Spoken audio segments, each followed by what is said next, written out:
You're listening to the IT Career Energizer podcast, episode 15.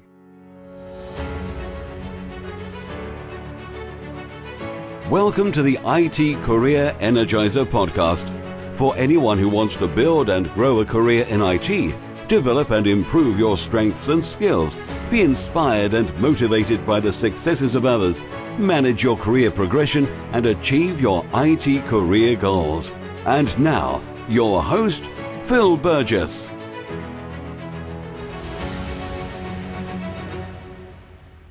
Hi, Phil here, and welcome to the IT Career Energizer podcast, where I chat with inspiring IT professionals, consultants, and experts every week.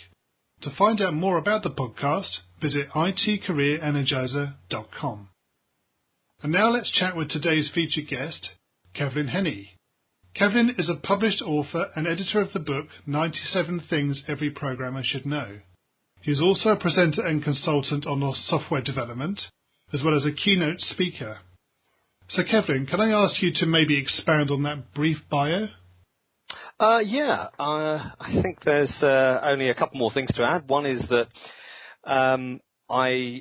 as I work for myself, that gives me quite a broad cross-sectional view of what people are doing. I do bits of training, bits of consultancy, and review work. So I guess it's the reverse of where I started, which is you stay in one place for a while and the world moves around you. I move through the world, which is why I got inspired to do things like the 97 Things project, and also to contribute to a couple of open source projects, to write a couple of other books, write magazine articles when there was an era when we actually had magazines, and then various blogs. Pretty much I think that gets me. Can you share with us a unique career tip that the IT Career Energizer audience probably should know but don't? Well, here's a slightly odd way of looking at it. I'm going to say it's all useful. You tend to think that you need to be chasing the latest whatever, or everything that is directly relevant to your work, and if there is a framework that is in, a language that is in, that you need to pursue that, and that is of a critical utmost urgency, and that's where you should devote all of your energy. But after a while you discover that that's actually not really where the problem lies.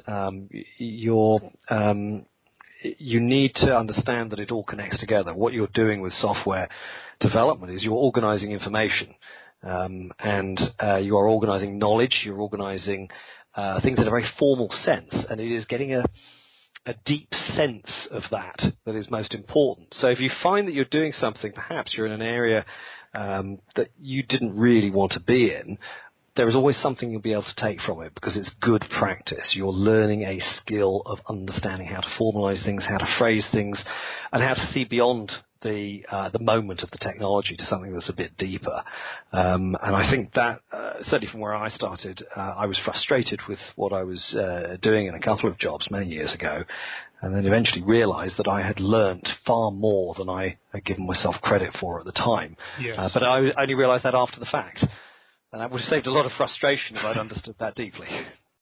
It's interesting you talk about focusing on things that are changing before potentially they're ready to. Yeah. Is it more about innovation, or maybe more about being an early adopter? I think all innovation and early adoption is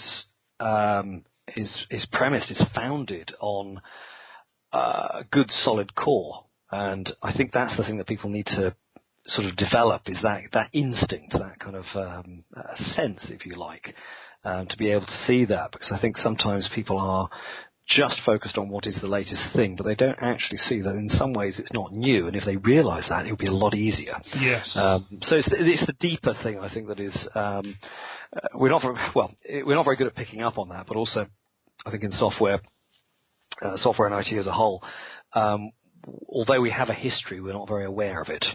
So we seem to be surprised when people reinvent or rearticulate principles and ideas that actually we kind of knew already. And if we were aware of that, we'd have probably been further down the innovation track than we might otherwise be. Yes, I think the one that springs to mind for me immediately is the I suppose over the last few years, there's been a lot of focus on what everybody's referring to as DevOps.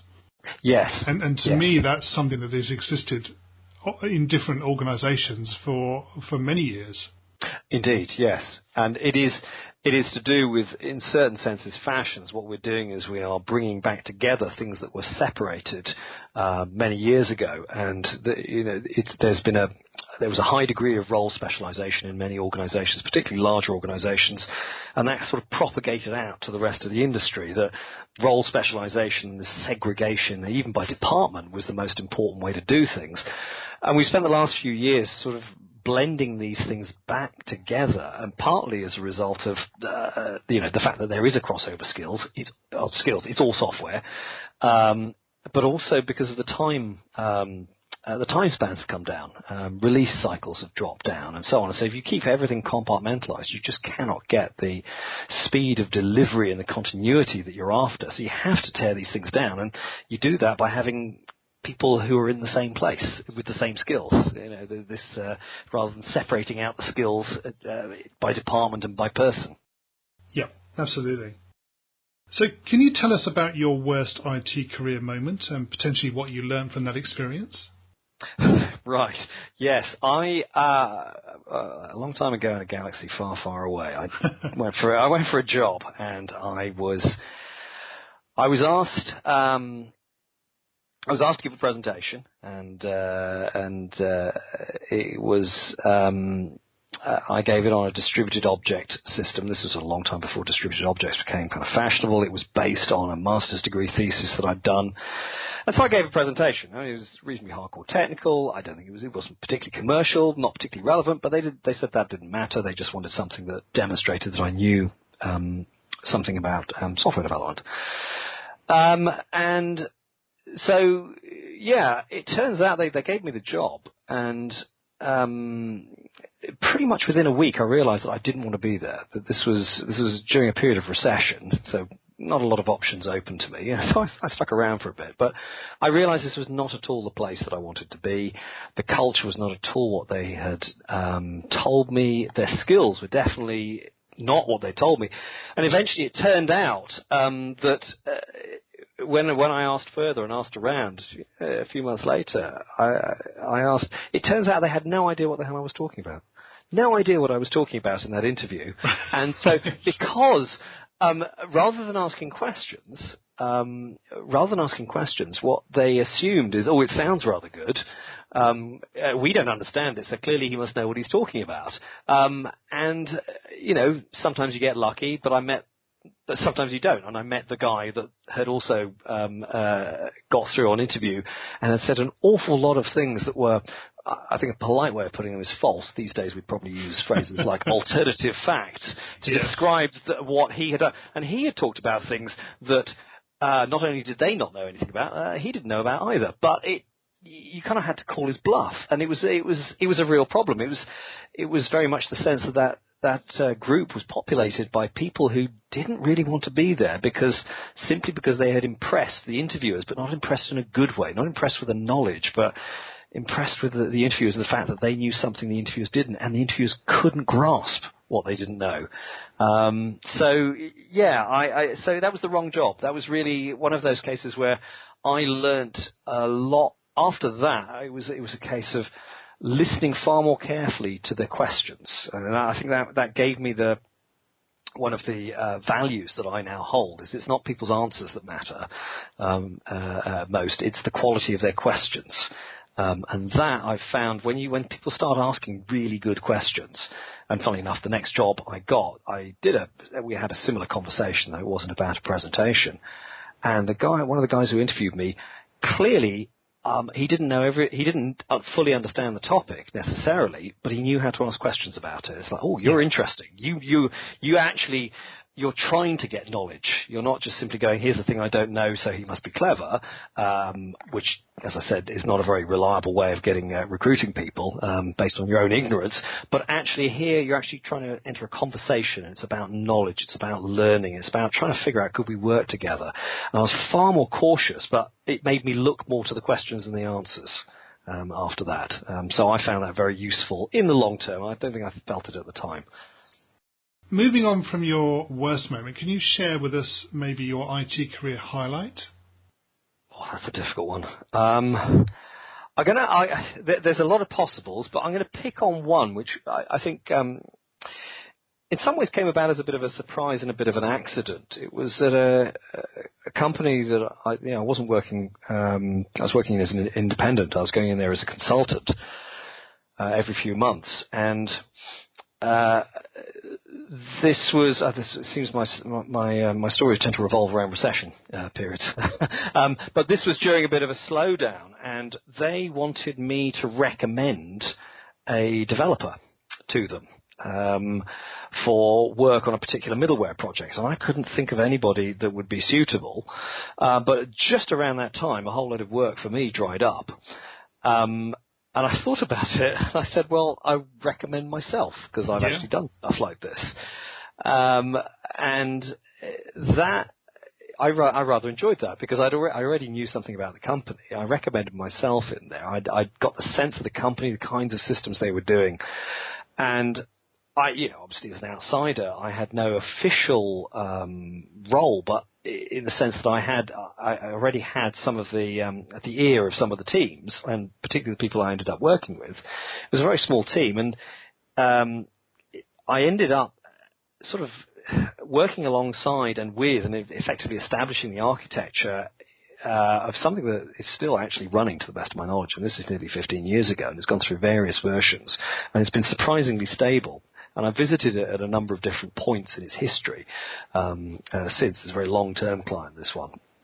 And it was interesting from that point of view, just seeing how things play out over time. It was interesting at the time using a number of techniques, which this is very much in the early days of agile development, and I didn't frame the techniques as such, but a number of things were used. I mean, I was fairly aggressive about my own practices of unit testing, but we ended up writing our own integration testing framework to give a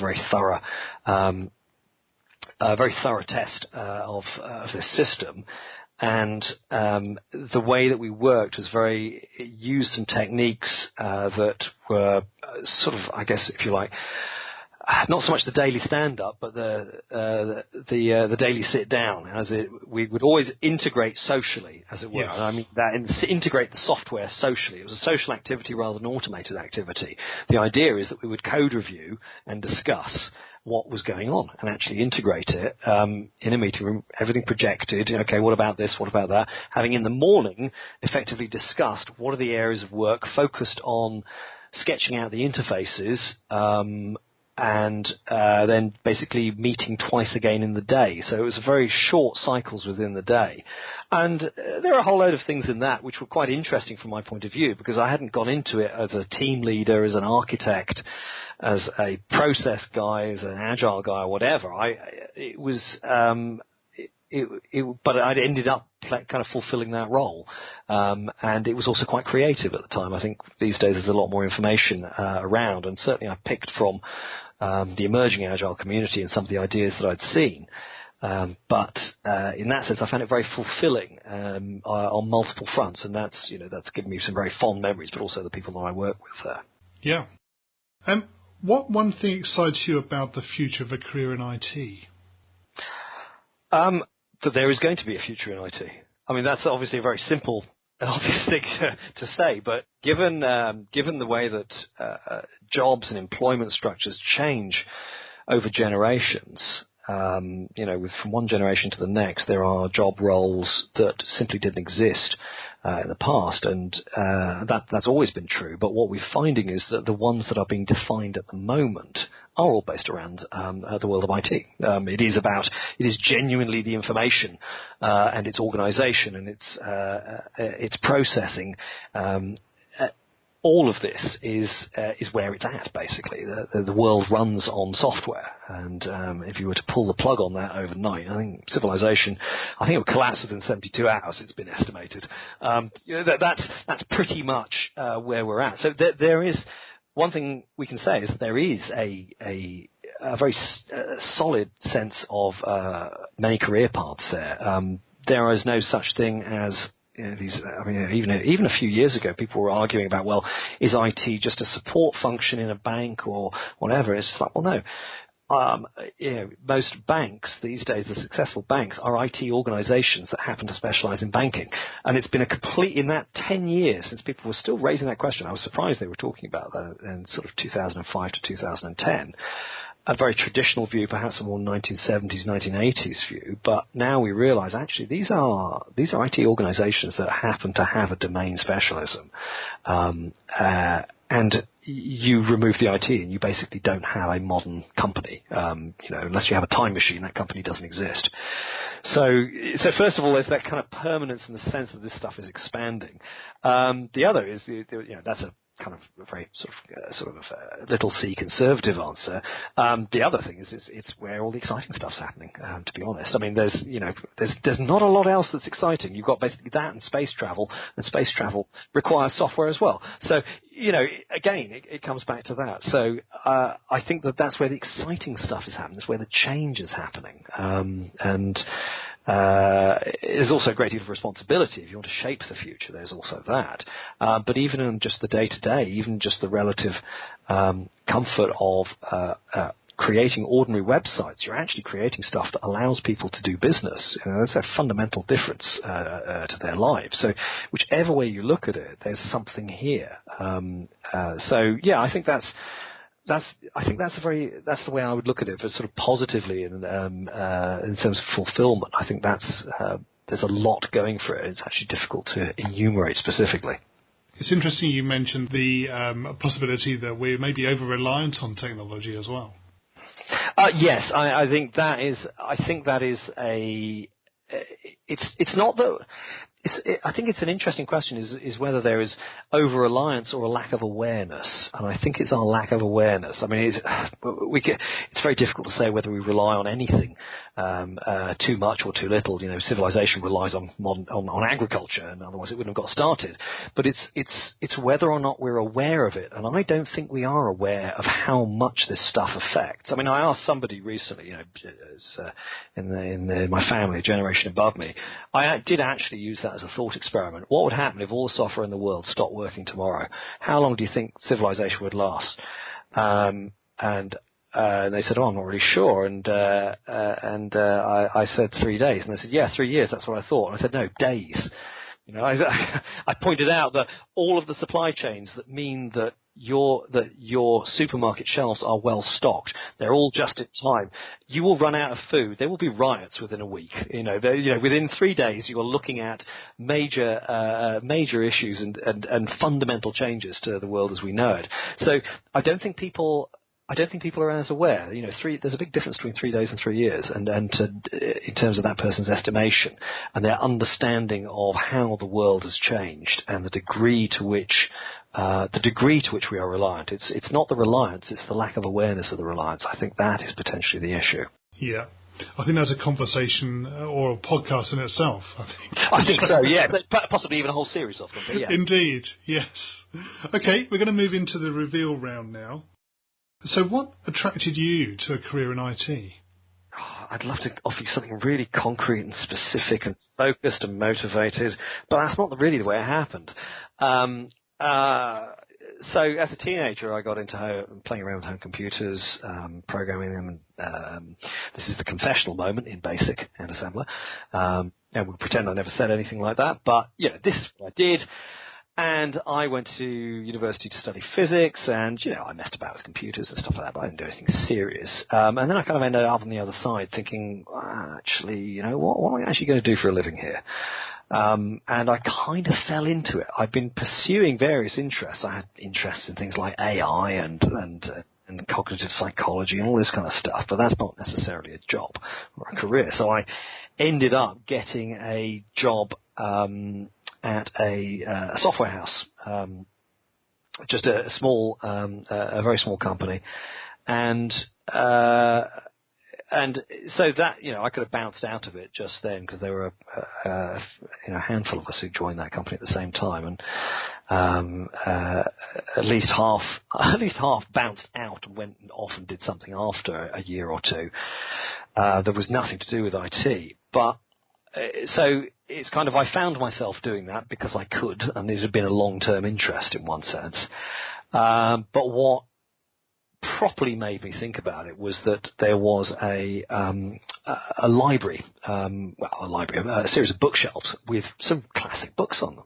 And so I used to just take these home. I used to just read this stuff and basically gave myself a fairly decent education. These books were nothing to do with what we were working on at all, but I found it absolutely fascinating. I was unaware that there was so much to the world of software development in terms of subcultures, technology, formalisms, all of this stuff. I found it very exciting. And at that point, I thought, you know what, I think I want to stick with this, and ultimately went off and did a master's degree, and it sort of properly kind of realised this is what I wanted to pursue.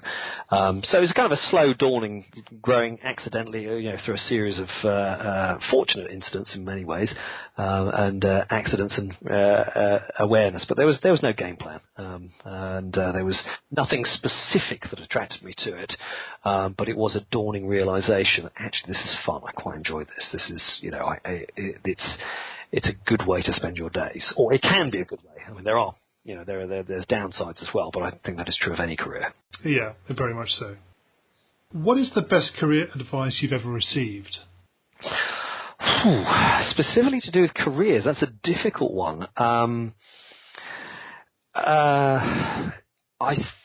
think because it's actually easier to pick on the stuff that I've been told specifically from the software development point of view. But in terms of career advice, I don't think I've ever been offered advice for a career that I would say I can refer back to and has held me in good stead. It's more stuff that I've probably offered other people better advice through making my own mistakes. But there is this notion. I think actually a very simple one. It's actually a very modest piece of advice. It was just the simple advice of what is the purpose of a CV.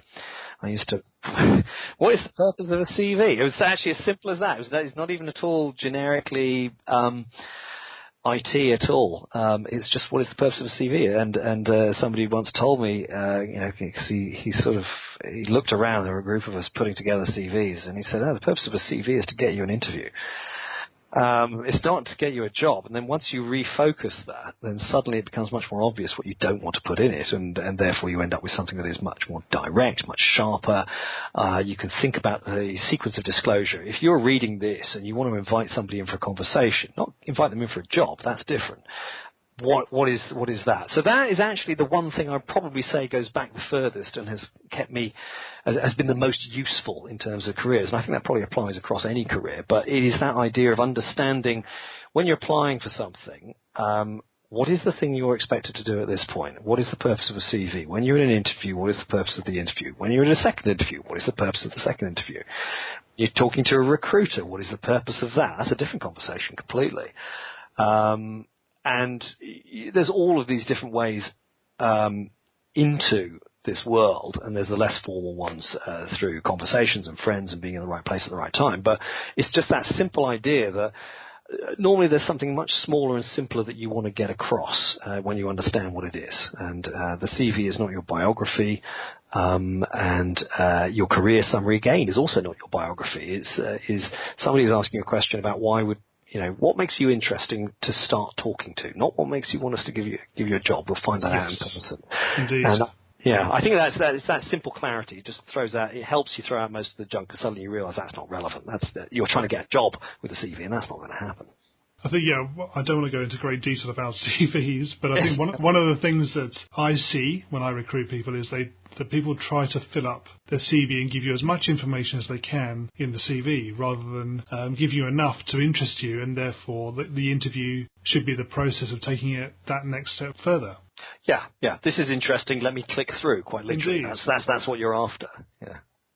So if you were to begin your IT career again right now, what would you do? Oh, that's a big and difficult question. So curiously enough, one of the things I probably wouldn't do, given that one of my original hobby interests was things like artificial intelligence and stuff like that, and now we're in the era where that's actually relevant. Interestingly enough, I don't think I'd start there, because it's become so commoditized that the only real relevance that has as a novel area is that if you're doing research. So curiously enough, now it's sort of come of age. It's sort of not where I'd go now. But what would I do? I think I would probably try and seek out some specific domain. I might specifically focus on something like embedded work, or I'd try and pick something that was not exactly where everything was, where everyone assumed everything was happening. So in other words, the web development, that is very current and very now, and always will be, because it's the public face of software development. I think I probably want to go somewhere a little more technical, a little more behind the scenes. And that's a personal thing. That has a certain amount of appeal. But I might also go for open source. I mean, that's if I might be much more, although I have involvement in the past, it might be where I might try and devote more of my energy. It depends on what my current situation would be, but I think I would not follow the same path. Okay. What career objectives are you focusing on right now?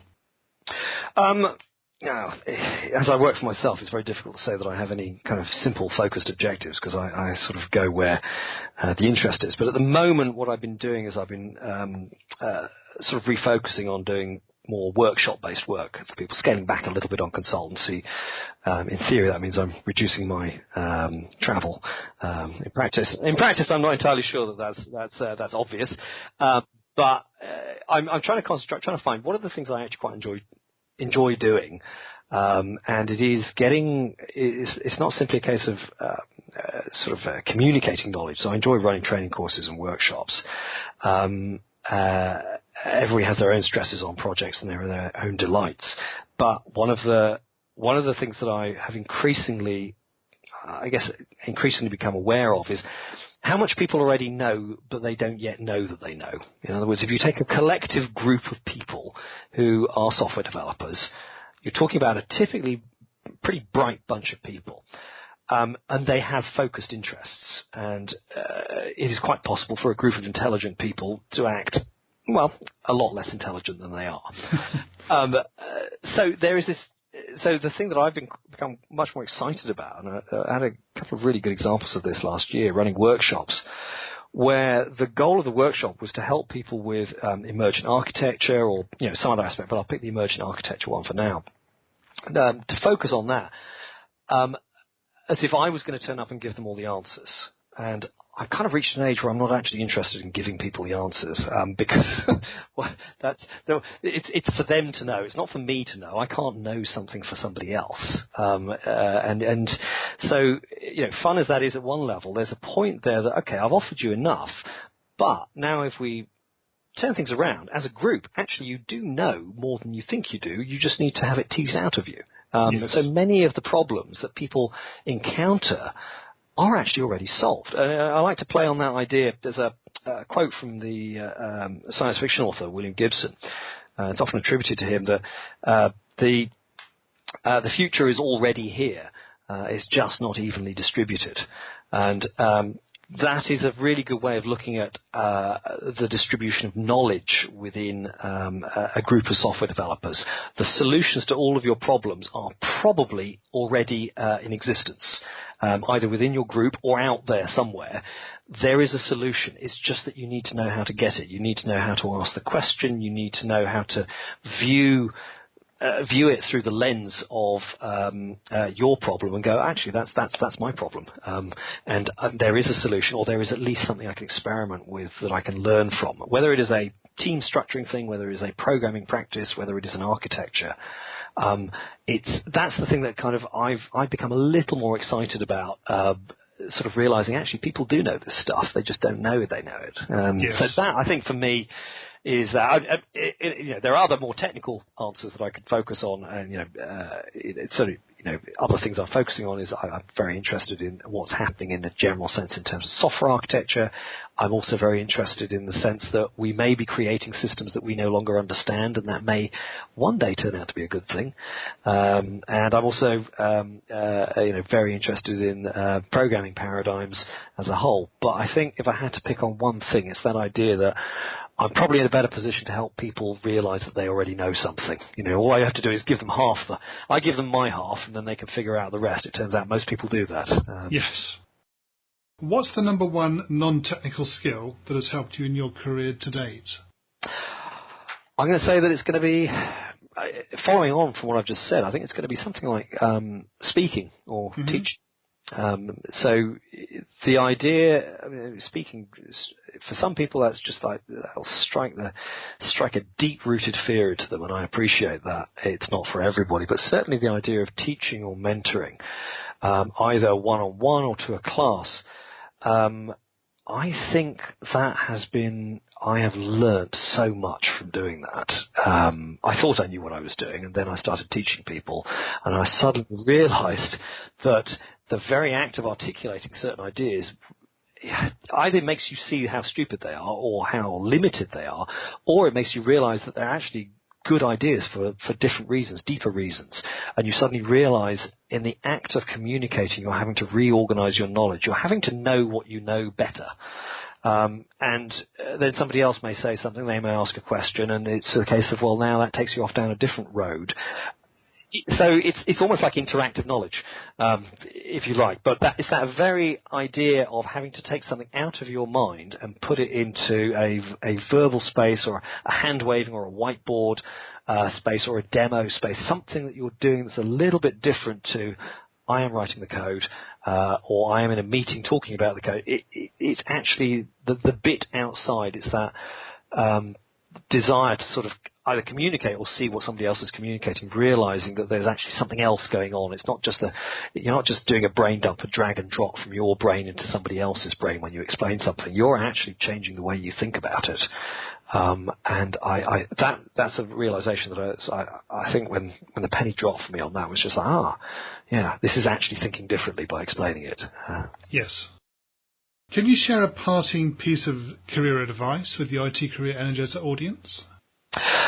I'm going to say most of what I've just said, in the sense of the truth is out there, if you like. We already know this stuff. Yeah. And the fact that almost anything that you do and anything that you learn turns out to be useful, not directly, which is sometimes difficult. Sometimes for people to see, there's a sort of sometimes you want to just pick up the knowledge directly, how to use a tool, and just run with it. But it's more the indirect sense of what you're learning. It's a bigger picture, that most things that you learn are indeed useful. And so from a bigger picture point of view, it will all turn out useful, even the stuff that you don't think is useful, or even the stuff that frustrates you. It does turn out to be useful when you look at it, look back at it from the future.